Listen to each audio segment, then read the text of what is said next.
goodness of mind, his kind soul, his generosity, his decency.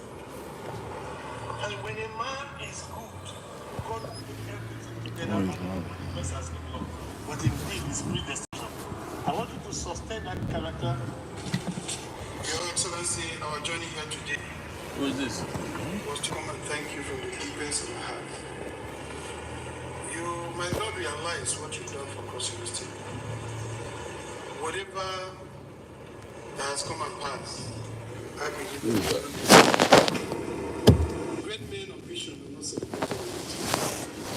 It is much later that people realize that God brings men from satisfaction. So we've come with the results of this election. I believe that these results are very, very good. It is a landslide victory. But we've tried to let our opponents know that there's no victory on the opposition. And all of us are in the service of opportunity. There's no need to fight. We are ready to embrace. I've said I'm going to run an all-inclusive government which good and qualified people, competent people from people, appointed competent people from labor, and all we want is to move the state forward.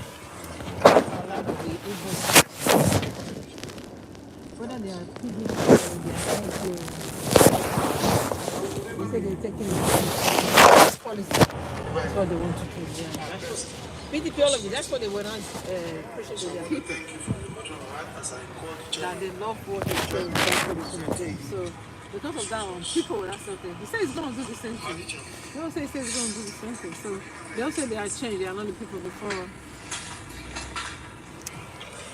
They'll bring you too much and say it's a PDP guy because we don't have a lot of people. He has the same thing. He has the same thing they should vote for. But next time they're going to have candidate everywhere. This foundation is laid in such a hard rock that no other person, in spite of his brain, would dare to go out there and try to street. So, family has established that culture. You are the beneficiary of this established culture. Sustain it as we, the older ones, are retiring out. Who said he said don't copy Nigerian policy? Politician.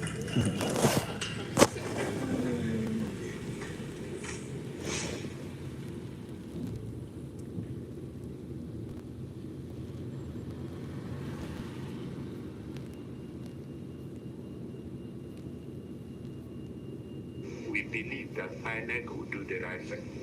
This was before the election. All the other local governments that have been declared use the BVAS machine for accreditation. It is our firm belief that INEC will not change the rules in the middle of the game. So we are calling on our people, They do. the Labour Party, and other people to remain calm and win on INEC. Every day was on me. We watch this all the time. The other important thing is that we also thank INEC. Like we have always said, It's like we're stuck. that the BVAS is a game changer, particularly What if is there it is that a way to use it. And what has happened this time around is that the BVAS has demystified Obingwa local government. This boy had a record that used to cover his head. You recall that in 2015, when I contested for the first time, This one says a new one, yeah. I really like to. Don't be there and have him. Yeah, they don't money when to overturn the victory that other people gave it's us. a new special jacket This time for around, rain. they want to Big do the bad same rain. thing. The BVAS has proved that there are no more than 70,000 seats in Obingwa. Meanwhile, hundreds of residents and supporters of the Labour Party in Abia State have staged a peaceful protest in Umuahia, the state capital, calling on the Independent National Electoral Commission to immediately declare Dr. Alex Oti the winner of the governorship poll, having scored the highest number of votes in last Saturday's governorship election in the state. Carrying placards with various inscriptions, the protesters gathered around the INEC office in Umuahia, maintaining that the result so far represents the wishes and aspirations of the entire people of Abia State. They said that the Labour Party candidate is already leading with about 90,000 votes, with the 16 local government results collated so far. Therefore, Obingwa local government area remaining with less than 27,000 accredited voters as captured in INEC's data should not prevent the electoral umpire from declaring Dr. Oti the winner.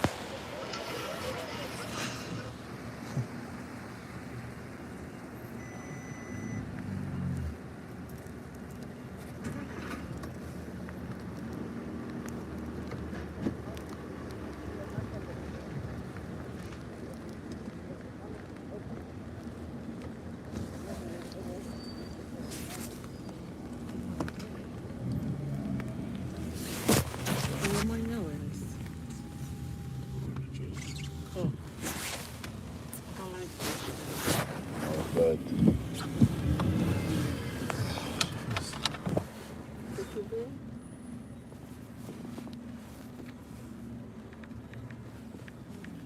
let me see 1 second.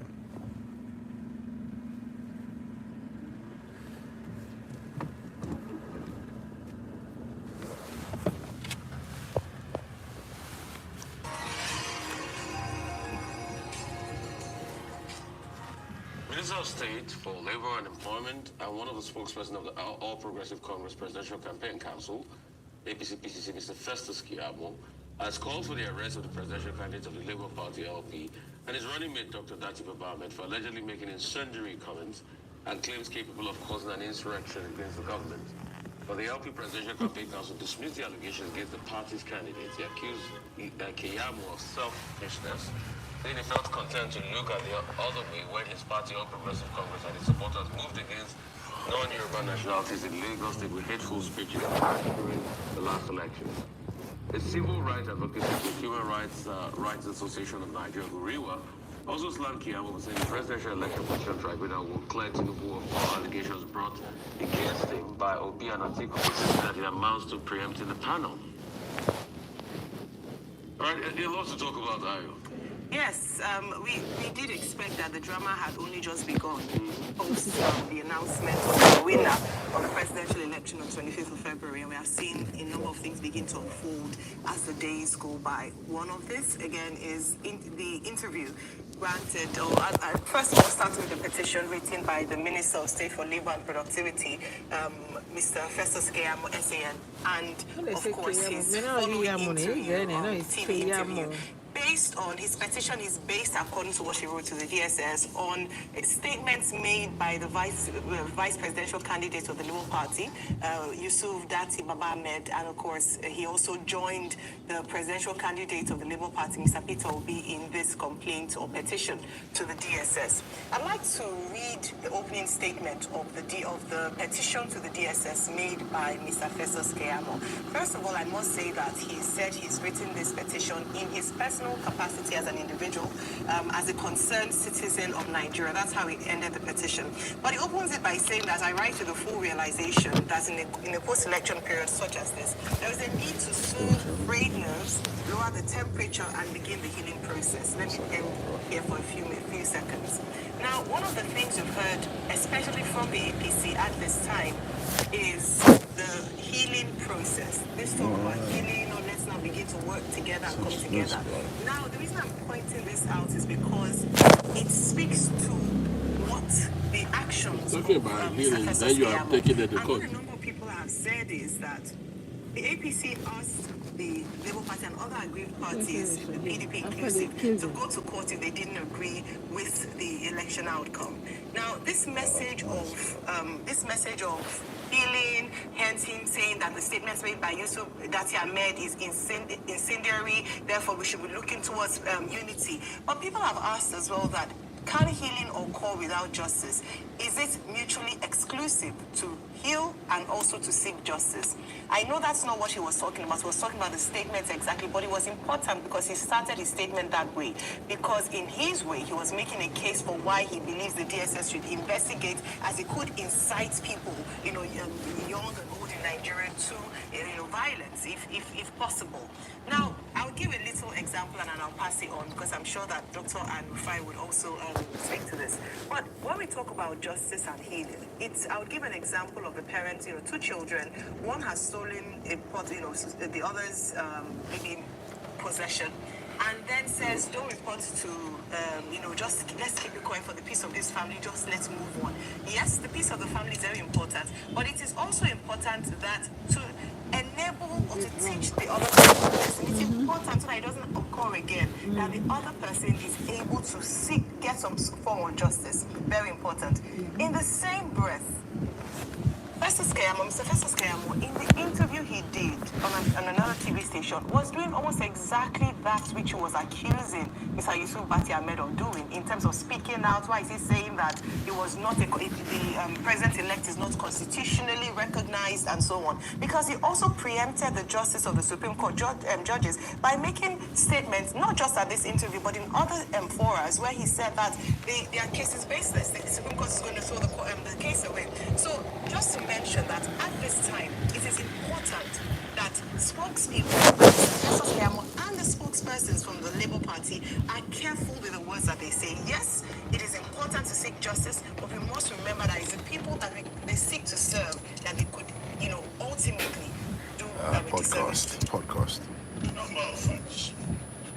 Number one, all politicians, all stakeholders, all parties, the general election, realize that elections are over. Matters have been taken to court. Nobody should instigate violence. Nobody should try to do anything that will sound or look like excitement, because that is not the way to. And the various parties, the major parties, 4 political parties, and the APC, haven't gone to court on different sides of the spectrum with regard to these elections. We should know already that the petitions have been filed. The matter is already sub judice. And so they must refrain from making, statements that will be prejudicial to the outcome of the process in court. That's very important. The second thing is the petition by Festus Keyamo. It's titled Petition Against Mr. Obi and Dati Baba Ahmed for making incendiary comments and claims capable of causing an insurrection or rebellion against the government of Nigeria and the duly elected president-elect. Thursday, March 23, 2023. Of course, this is the receipt, a copy of the receipt petition. Well, the point to note here is that Festus Keyamo is insisting that he has had to write this petition because of statements made by Mr. Peter Obi and Dati Ahmed.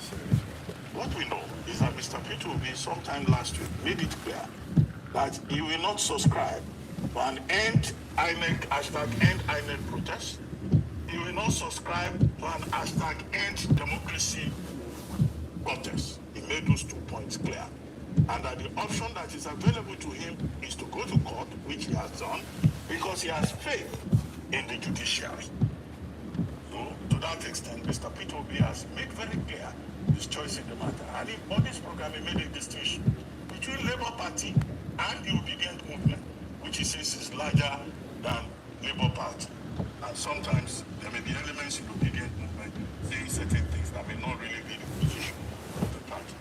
As for the vice presidential candidate of the Labour Party, well, Keyamo is saying he appeared on television, and he said if Asiwaju Bola Ahmed Tinubu is sworn in on May 29 as president of Nigeria, that may signal an end to democracy. I think that's what Festus Keyamo is holding on to. Why Tinubu being sworn in signal an end to democracy. He also took objection to Dati Ahmed. See the question about Section 134(2) of the Constitution, which deals with, FCT Abuja, whether or not for a person to be president of Nigeria must win 25% in Abuja. Asiwaju Bola Ahmed Tinubu got 18.8% from the Federal Capital Territory. And that's one of the major matters for the court. And it's for the court to determine that. So this is why it is important that all parties concerned will just calm down and and allow the judicial process to take its What do you mean, course. bad? However, Keyamo has received a response in equal measure from the Labour Party Presidential Campaign Council and also from Dr. Yusuf Tanko and other spokespersons of the party, including Joe Onifani. And what they have told him is that he's joking and that nobody should take his role seriously. And that, Keyamo is a known rabble-rouser who is just trying to impress his masters. Well, the election is over, gentlemen. Yeah, of course. And we tone down the rhetoric. And in any case, the DS He said he's nobody. These party people say he's nobody. That he just trying to impress his master. It's not the first time Keyamo will write a petition. Nothing came out of the last petition that he wrote to the DSS. Because the DSS as an institution will not want to be seen to be taking directives or dictates from, the partisan political figure, trying to do his own job. And the election is over. We recall that Festus Keyamo is a Minister of State for Labour. That ministry, that assignment is still pending. Now that the election is over, his petition time is, He's a Minister for Labour, Festus. and the minister please pay more attention to his primary assignment. And all persons who may be tempted to incite the public against the Nigerian state should refrain from doing so. That is very important. I think it's Lagbaja, the famous Afro-Nigerian musician. I think he had a song that says, Kulu, Kulu, Kulu, Tempa, Kulu, Tempa. That's what I'll say to all the people. Nah, don't smoke trees, no. At first, No. there's something that binds all of us in common, which is our roots. We are all Nigerians in the first place. The reason why we are having this argument back and forth is because we share something in common. We are all Nigerians, and that supersedes anything and any other thing where we are from in the country. It's immaterial, the fact that we are all Nigerians. We have varying ideas, but we talk about our varying ideas with objectivity and the truth. As simple as that. We want everybody to pull things down. Because after all is said and done, after the case goes to court and the court makes it, we still have to come together in this country.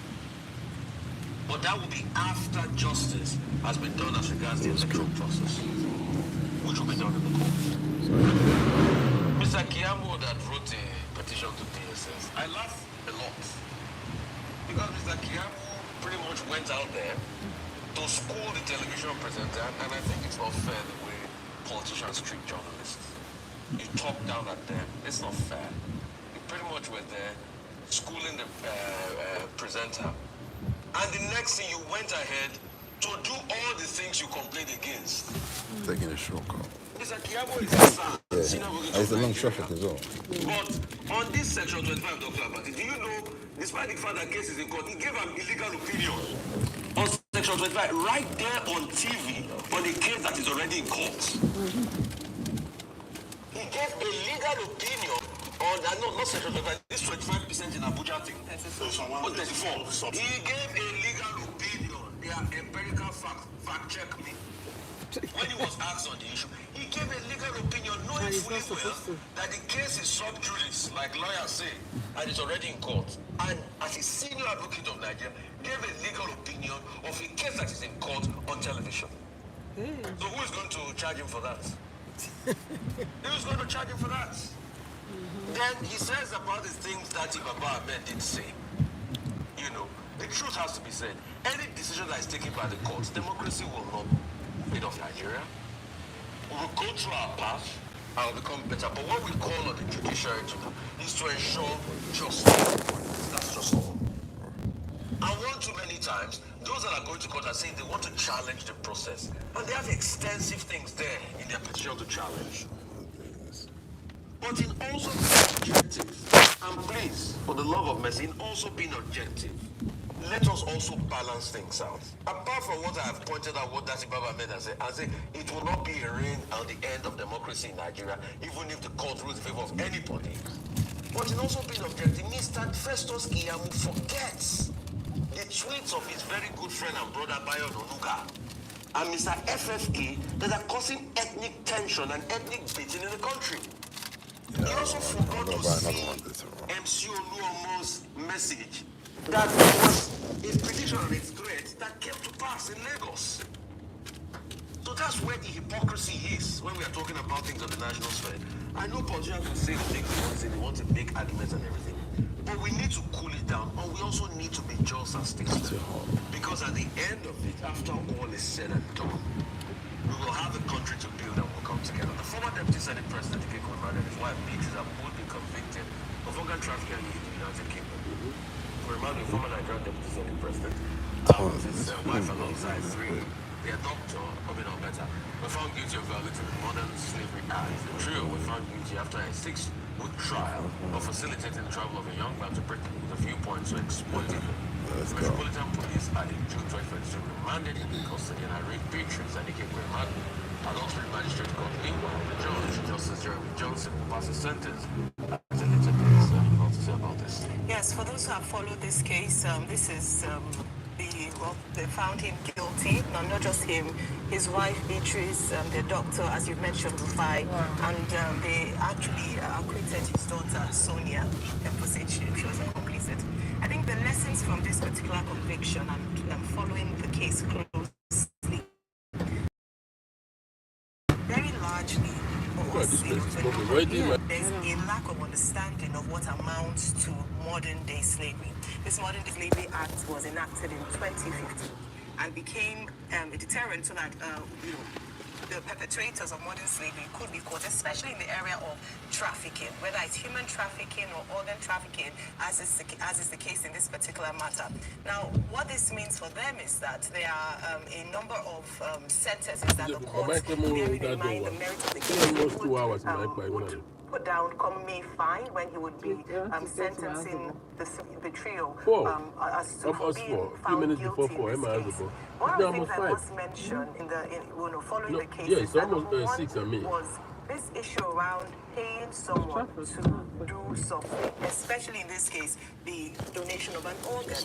Despite the fact that, the lawyers of both Senator Ekweremadu, his wife, and the doctors have tried to say that, the man was aware of it. But it is the fact that what is seen as normal practice or just asking someone to do something and pay for it, it's not. And so in terms of that area, which unfortunately a number of Nigerians are complicit and do not recognize that it's actually a crime. So the case has played out. They've been found guilty and await sentencing on the 5th of May. The Modern Slavery Act of the UK 2015 deals with this category of offenses, slavery. Talks about slavery. Slavery means that section 2. And they're young, we go and use them for money, isn't it? It talks about exploitation. Section 4, it talks about slavery to commit the offense spelled out above. Now, it goes on to Section 5, Modern Slavery Act, Section 5, now prescribes the penalty. What are these penalties? The fall short of Sections 1 and 2 of the Modern Slavery Act, is sentenced to 5 years much. If it is, under summary conviction means the matter not going straight to trial. It means the accused person pleads guilty, enters an allocutus, and then the court, gives his ruling, that summary conviction. Under that is 12 months, or a fine, or both. Now, if it is under Section 4, the punishment is, again, similar. What you have, articulated in Section 5, and that's spelled out in Section 6. Now, where are we in this matter now? The matter is that the Ekweremadu, former Senator, his wife, and the doctor involved in the matter,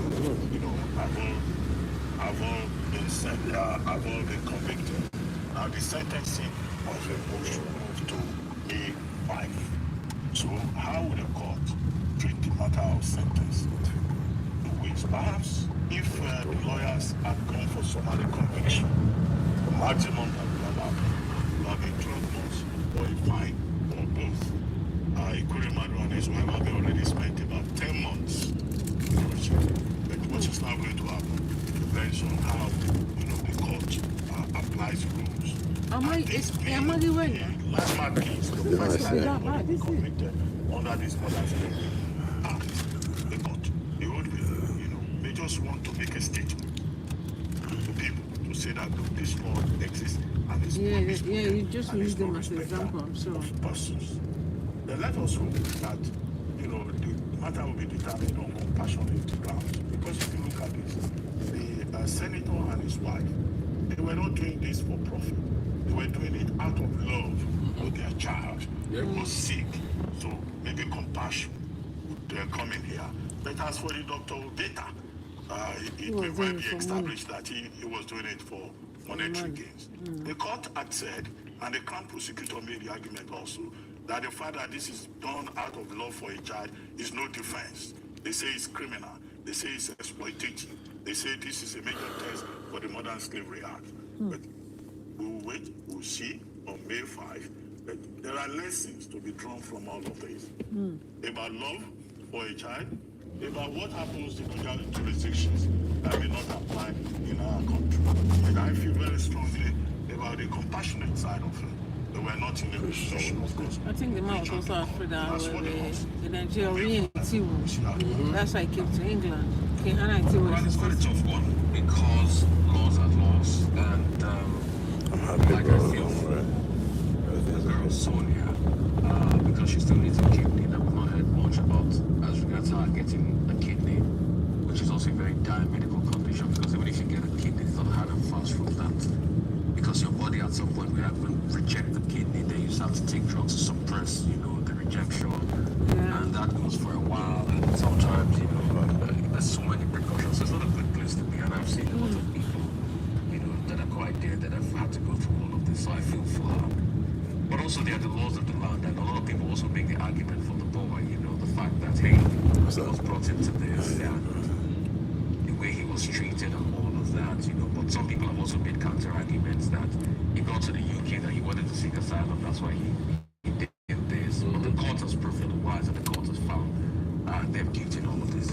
I think the lessons we should take from this is, number one, what applies here might not apply in other jurisdictions, so let's be careful. And secondly, yes, there's a passion, there's a love for our child to see him in family background. But the truth has to be told that how we do it and the processes we do it, we should also check the legal implication of the processes as well. When you go into myself. Yep. Should be crying. I ain't even jail. Or two for anything.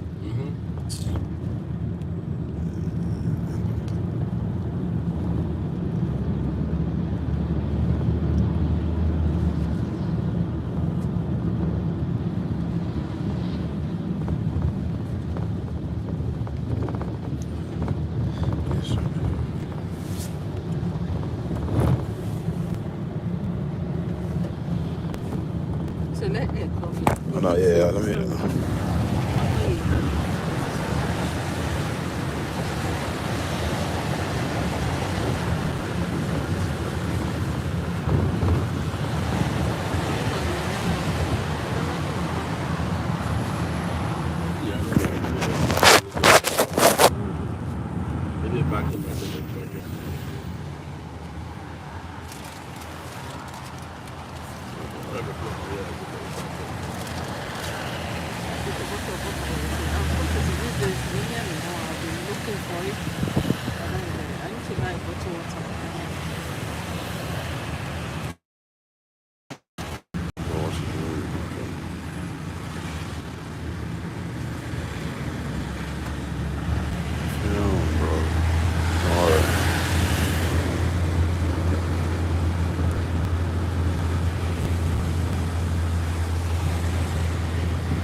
Everybody.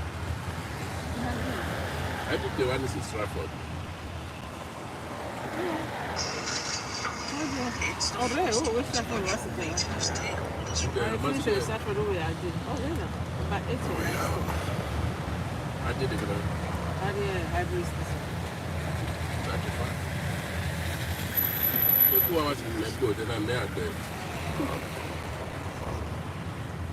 I'm back in motor hybrid. That's disgusting yesterday, bro.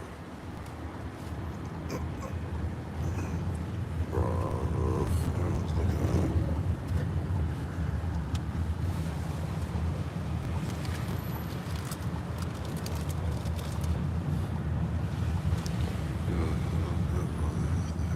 A lot of traffic. Let's go. A lot of traffic.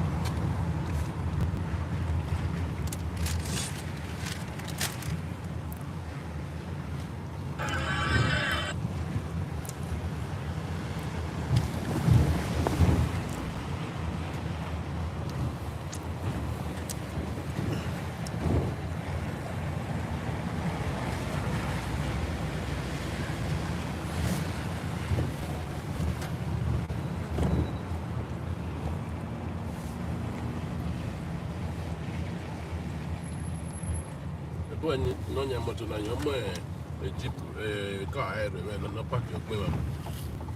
No motor, Okay. I remember I want to park.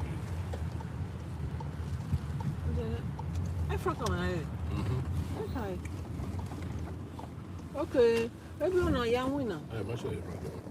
Oh, okay. On a young winner, only on Mujoa.